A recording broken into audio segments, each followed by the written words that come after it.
All right, pay attention.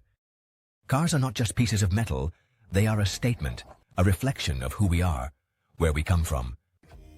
And for Spain, that statement is Seat. From its humble beginnings to becoming a global player, the story of Seat is one of ambition, struggle, and tenacity. Let's dive into this Spanish saga, friends. Fasten your seatbelts. This isn't just about gearboxes and horsepower, although there's plenty of that. It's about a nation standing up after years of, well, let's put it this way, it wasn't pretty. It's about facing the giants, proving your worth. And it's about the cars that accompanied them on the journey, becoming icons in their own right. So forget about your boring history classes. This is Seat, unfiltered and raw, like a shot of tequila on a Spanish beach. Imagine this, 1950, Spain. Still recovering from a nasty civil war with Franco in command. Not exactly the recipe for a thriving automotive industry, right? But someone forgot to tell José Ortiz Echagüe. This guy had a vision to put Spain on four wheels. You see, back then, Spain was all donkeys and carts.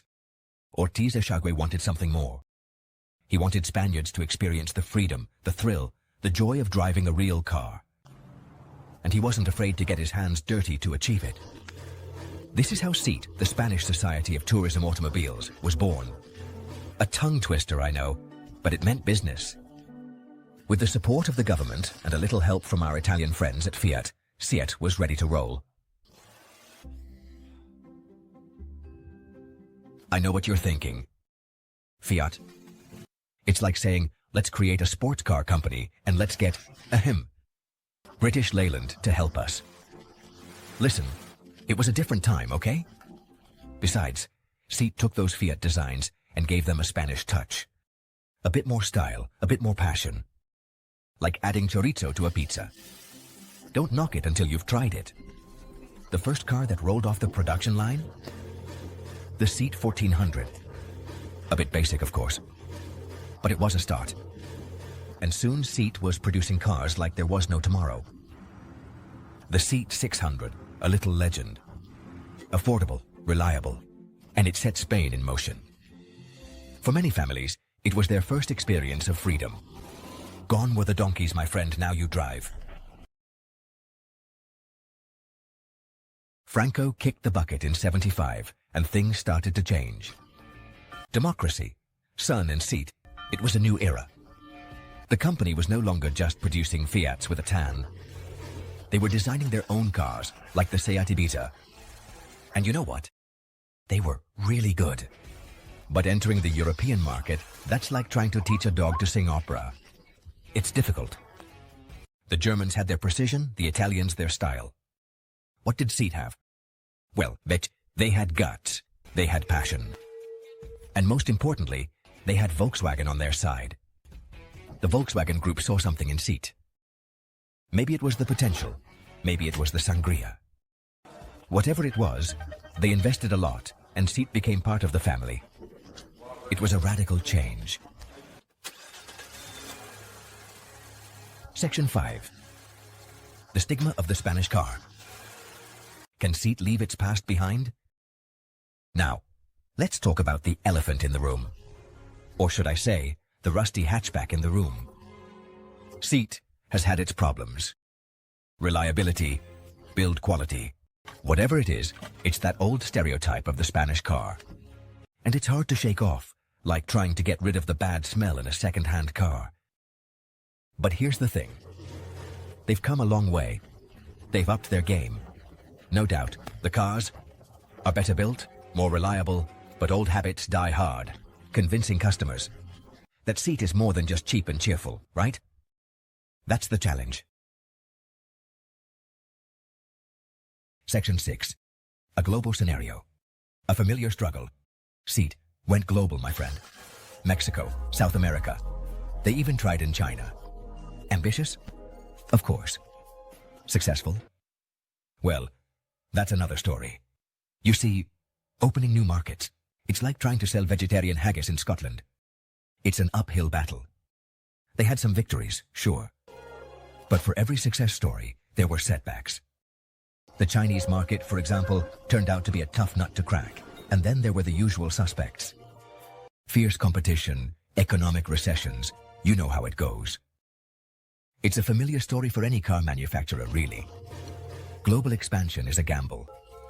Sometimes you hit the jackpot. Sometimes you end up with empty pockets. Section Mosasen. Rising from the ashes. Let's be honest, there were times when Seat seemed as healthy as a chain smoker in a marathon. The late 90s, early 2000s were tough years. The cars weren't exactly setting the world on fire, and the finances looked as appealing as a plate of cold tripe. But Seat, you have to admit, is a resilient group.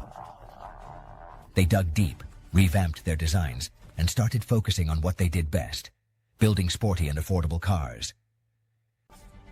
The Leon, the Ibiza, were cars that could compete with the best. It wasn't easy, of course, but they pulled through, proving that Seat was more than just a flash in the pan. They were here to stay. Section 8. CUPRA. A clean break or a risky gamble? Do you remember when your friend got his girlfriend's name tattooed after a week of dating? That's what some people thought of Seat's launch of CUPRA. A bold move, some would say.